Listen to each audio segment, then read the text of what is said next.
It's as close to time travel as we're gonna get. This week in music history with Marty Miller. What time of day is it where you are? Is it a good morning? Is it good afternoon? Is it good evening? Or a very good night? My name is Marty and welcome to our podcast, the one that time travels through decades of time in less than 10 minutes. And we're looking at the week this time round of January 19th until 23rd. This was the week in 1967 that the Monkees arrived on British TV. Now, could you see it from the Irish side of the Irish Sea? Will he be able to play the bass again? Yes. That's kind of weird. He never could before. In 1972 this week, David Bowie came out as bi. That was a big thing to admit in the early 70s. In fact, it could have landed you in jail. He and she's you've loved in your time, haven't you? So I've read. And this week we said goodbye to Telly Savalas. What a gorgeous speaking voice this man had. And Telly was his real name. But in Greek it's Aristoteli, and Telly is the affectionate short name for it.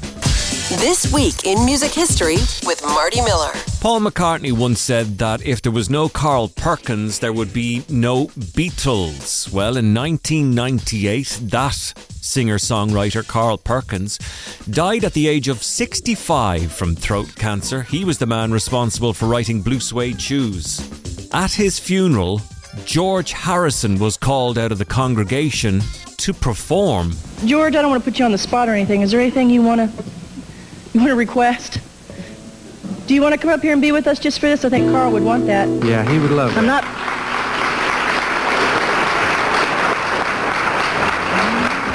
Garth is here. Did Brother Garth step in? Come on, Garth.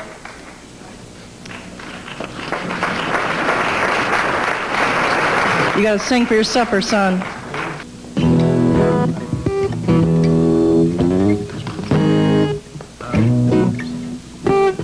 Well, I think somebody out there must know this. It's from Carl's first album. And you all sing the answer voices, right? So, it's been a long time.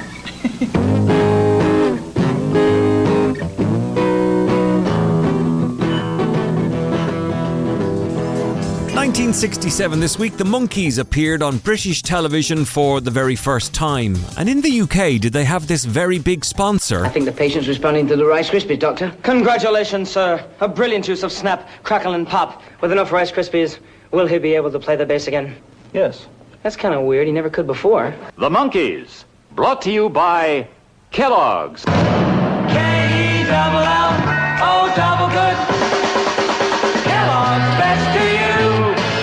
1982 this week, this would be the thing that would mark his career for the rest of his days. Ozzy Osbourne bit the head off a bat in 82, thinking it was a fake plastic toy. Well, he was quickly taken to hospital to receive rabies shots. He threw an unconscious bat on the stage, and he thought it was a rubber bat, whatever, and he picked it up and bit the head off. And Sharon's going, "Dummy, it's real." I'm like, what? Just this last year, former Thin Lizzy and Whitesnake guitarist John Sykes died at the age of 65, oh so very young. Played a course on this. The sun goes down.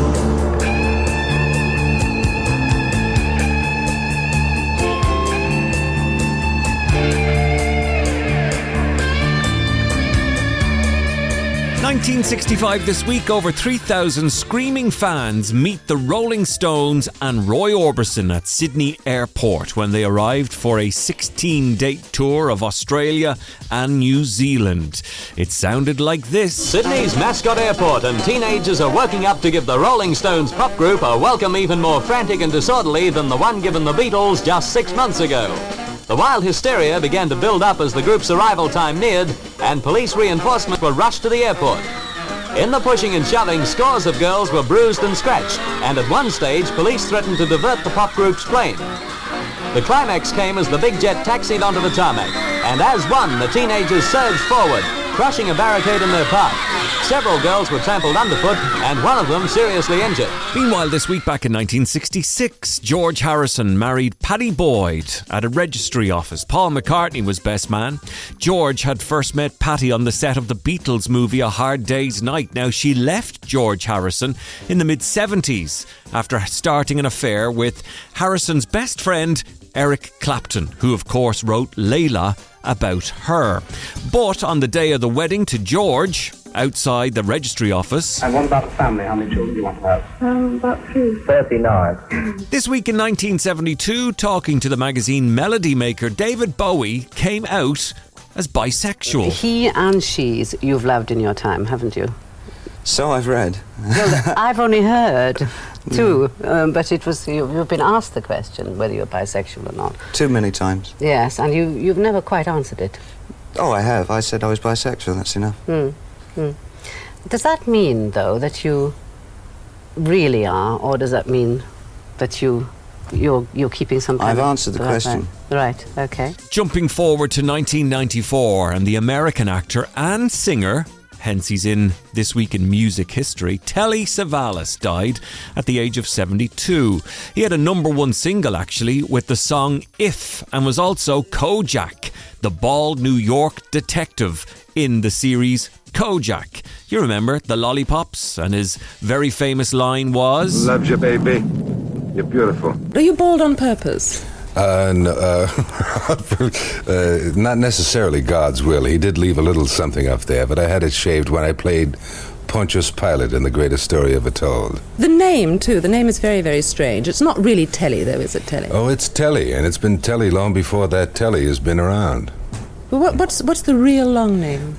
Telly is the diminutive of Aristoteli, which is a Greek name. Anglicized and bastardized, it's Aristotle. But in Greek, it's Aristoteli, and Telly is the affectionate short name for it. Meanwhile, back in 1990, Alan Collins, guitarist with Lynyrd Skynyrd, died of pneumonia after being ill for several months. He was one of the founding members and also co-wrote most of the band's songs, including Freebird, with late frontman Ronnie Van Zant. Alan Collins survived the plane crash in '77 that killed other band members, including Ronnie Van Zant. The fourth member of the 70s Southern rock supergroup to pass away, singer Ronnie Van Zant, guitarist Stephen Gaines, and backup singer Cassie Gaines, having been killed in a 1977 plane crash.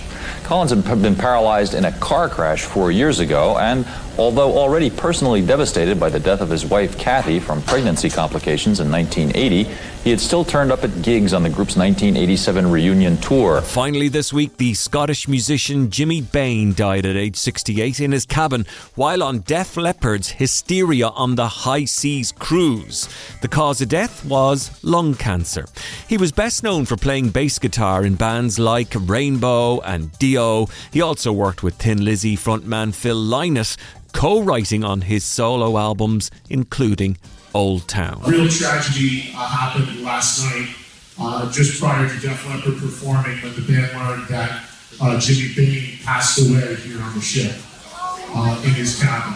And that is a look at This Week in Music History. My name is Marty Miller. That was the week of January 19th to 23rd in music history. That, boys and girls, is pure time travel. Zipping through a week in a matter of minutes. This Week in Music History, the podcast.